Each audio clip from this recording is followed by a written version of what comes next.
Hello students, আমার চ্যানেলে তোমাদেরকে স্বাগত। ক্লাস 11-এর ফার্স্ট সেমিস্টারের ইতিহাস ক্লাস শুরু করছি। যারা 2025 সালে মাধ্যমিক দিয়েছো এবং এই বছর যারা ক্লাস 11-এ উঠবে, অর্থাৎ মাধ্যমিক পরীক্ষার্থী যারা আছো, যারা মনে করছো আর্টস বিভাগ নিয়ে পড়বে এবং আর্টসের ইতিহাস নিয়ে পড়বে, সেই ইতিহাসের ক্লাস কিন্তু আমি তোমাদের সামনে শুরু করে দিয়েছি, কন্টিনিউ চলছে। আজকে করব 7 নম্বর ক্লাস, অর্থাৎ আজকে এখান থেকে আমাদের শুরু হবে 7th ক্লাস। ঠিক আছে, চলো শুরু করি কথা না বাড়িয়ে, কারণ 40 নম্বর এমসিকিউ, 40টি এমসিকিউর উত্তর তোমাদের দিতে হবে। অর্থাৎ সুতরাং খুব মন দিয়ে পড়াশোনাটা করতে হবে এবং খুব খুঁটিয়ে পড়তে হবে, কারণ কোথা থেকে এমসিকিউ দেবে আমরা কিন্তু জানি না। আমরা এই প্রথম চ্যাপ্টারটা পড়ছি ইতিহাস চেতনা, সুতরাং 3টে চ্যাপ্টার আছে, 3টে চ্যাপ্টার থেকে আমাদের 40 নম্বর এমসিকিউ পড়বে। তাই 40-এর 40 পেতে গেলে অবশ্যই টেক্সটটা খুঁটিয়ে পড়তে হবে, আমার চ্যানেলটা শেয়ার করতে হবে, সাবস্ক্রাইব করতে হবে, অবশ্যই আমার চ্যানেলটা ফলো করতে হবে। তোমরা এখন থেকেই প্রিপারেশন নেওয়া শুরু করো, কারণ ক্লাস 11-এ তোমাদের হিউজ সিলেবাস শেষ করতে কিন্তু একটু সমস্যা হবে। চলো শুরু করি কথা না বাড়িয়ে। 7 নম্বর ক্লাস, ক্লাস 11-এর ফার্স্ট সেমিস্টার ইতিহাসের 7 নম্বর ক্লাস। দেখো বলছে, নব্যপ্রস্তর যুগে মেহেরগড় সভ্যতা সম্পর্কে আমরা একটু পড়বো আজকে। দেখো, নব্যপ্রস্তর যুগে ভারতীয় উপমহাদেশের উত্তর পশ্চিম অংশে বোলান গিরিপথের নিচে বোলান নদীর তীরে এক গ্রামীণ সংস্কৃতির উন্মেষ ঘটেছিল। এই সভ্যতা মেহেরগড় সভ্যতা নামে পরিচিত। তাহলে মেহেরগড় সভ্যতা কোন নদীর তীরে গড়ে উঠেছে? বোলান নদীর তীরে কিন্তু মেহেরগড় সভ্যতা গড়ে উঠেছে।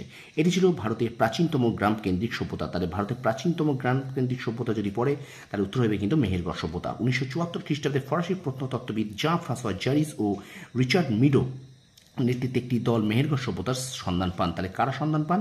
না, জাঁ ফ্রাঁসোয়া জারিস ও রিচার্ড মিডো। কত সালে মেহেরগড় সভ্যতার সন্ধান পান? 1974 সালে। তারপর দেখো, তারা এই স্থানে খনন কার্য চালিয়ে নানা গবেষণা করেন। 1994 খ্রিস্টাব্দে দিল্লিতে অনুষ্ঠিত বিশ্ব প্রত্নতাত্ত্বিক সম্মেলনে মেহেরগড় সভ্যতার সম্পর্কে বিস্তর আলোচনা করা হয়। তাহলে কোন সম্মেলনে মেহেরগড় সভ্যতা সম্পর্কে আলোচনা করে? না, বিশ্ব প্রত্নতাত্ত্বিক সম্মেলন। এবং কত সাল? 1994 সালে। তাহলে দেখো, এবার অবস্থান দেখো পড়ি। মেহেরগড় সভ্যতা বালুচিস্তানে বোলান নদীর তীরে গড়ে উঠেছে, কাচ্ছি উপত্যকায় অবস্থিত। তাহলে কোথায় অবস্থিত? না, বোলান নদীর তীরে কাচ্ছি উপত্যকায় অবস্থিত। প্রত্নতাত্ত্বিক নিদর্শন থেকে জানা যায় যে বেলুচিস্তানের ঝোপ নদীর দক্ষিণ দিক থেকে শুরু করে সিন্ধু নদের পশ্চিম অংশে 500 একর জমি এলাকা জুড়ে মেহেরগড় সভ্যতা বিস্তৃত ছিল। এবার দেখো, মূল কেন্দ্র কী কী? না, উত্তর থেকে দক্ষিণে বিস্তৃত সভ্যতার মূল কেন্দ্রগুলি হলো যথাক্রমে কিলেগুল, মোহাম্মদ, রানা ঘুন্ডাই, গুমলা, মুন্ডিগাক, অঞ্জিরা, কাচ্চিবেগ, দাবারকোট, দাম্বসাদাত, রহমানধেরি, নৌশেরা, নাল, নুন্দুরা, কোটদিজি ও মেহেরগড়। মেহেরগড় ছিল প্রধান প্রত্ন কেন্দ্র। ঠিক আছে, মেহেরগড় ছিল প্রধান প্রত্ন কেন্দ্র। এবার দেখো, ভিডিওটা ভালো লাগলে অবশ্যই চ্যানেলটা শেয়ার করবে, সাবস্ক্রাইব করে পাশে থেকে বেল আইকনটি প্রেস করে রাখবে। তারপর দেখো, এবার বলছে পর্যায়ভিত্তিক বিস্তার। রেডিও কার্বন 14 পদ্ধতির মাধ্যমে জানা যায় যে মেহেরগড় বসতি স্থাপিত হয়েছিল 7টি পর্যায়ে। তাহলে মেহেরগড় পদ্ধতি কোন পদ্ধতির মাধ্যমে মেহেরগড় সভ্যতার বসতি স্থাপন হয়েছিল 7টি পর্যায়ে? না, রেডিও কার্বন 14।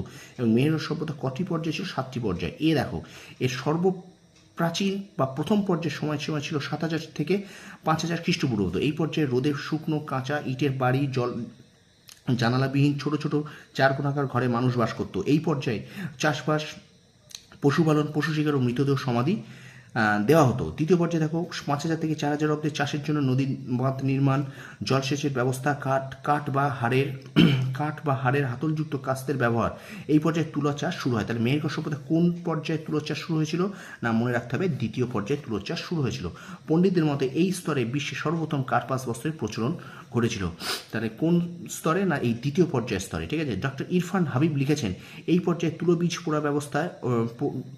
বীজ পোড়া অবস্থায় পাওয়া গেছে। সম্ভবত এই পর্যায়ে তামা গলানো শুরু হয় এই দ্বিতীয় পর্যায়ে। এর পক্ষে বলা যায় যে মেহেরগড়ে তামার পুঁতি বা 14টি তামা গলানোর মুচি পাওয়া গেছে। তাহলে তামার পুঁতি এবং 14টি তামা গলানোর মুচি পাওয়া গেছে।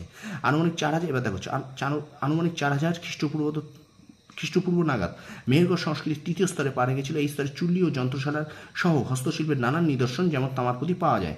এই সময় মৃৎশিল্পের মানোন্নয়ন ঘটেছিল, কারণ এখানে জ্যামিতিক নকশাযুক্ত মৃৎপাত্র আবিষ্কৃত হয়। তাহলে জ্যামিতিক নকশাযুক্ত মৃৎপাত্র আবিষ্কৃত হয় যা মেহেরগড়ের তৃতীয় স্তরে, অর্থাৎ তৃতীয় পর্যায়ে।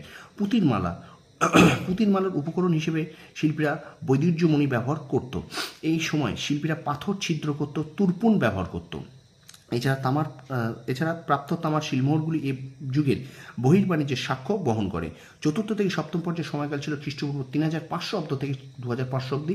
এই সময় বহু বর্ণময় মৃৎপাত্র, শস্য রাখার মতো বড় মাটির জ্বালা ও পোড়ামাটির নারী মূর্তি, বড় বড় ঘর পাওয়া গেছে।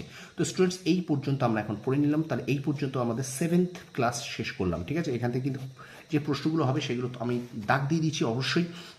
তাহলে মেহেরগড় সভ্যতা কটি পর্যায় ছিল? 7টি পর্যায় ছিল। কোন পর্যায়ে মেহেরগড় সভ্যতার তুলোচাষ শুরু হয়, বা মেহেরগড় সভ্যতা কোন পদ্ধতিতে 7টি পর্যায়ে বিবেচনা করা হয়েছিল?